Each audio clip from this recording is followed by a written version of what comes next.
പാറ പൊട്ടിക്കൽ ചെയ്യാൻ അനുമതി വേണമെങ്കിൽ ആദ്യം ജില്ലാ ഖനന ഭൂഗർഭ വകുപ്പിൽ അപേക്ഷ നൽകണം.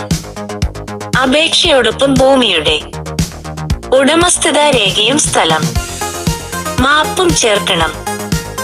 പഞ്ചായത്ത് അല്ലെങ്കിൽ മുനിസിപ്പാലിറ്റിയുടെ അനുമതി സർട്ടിഫിക്കറ്റ് അടക്കം വേണം. വിസ്ഫോടക വസ്തു ലൈസൻസ് നേടാൻ പോലീസ് വകുപ്പിൽ നിന്ന് അനുമതി വേണം. പരിസ്ഥിതി വകുപ്പ് നൽകുന്ന ക്ലിയറൻസ് എൻറോൾമെന്റ് വേണം. സേഫ്റ്റി ഓഫീസറുടെ പരിശോധന റിപ്പോർട്ടും ഉൾപ്പെടുത്തണം.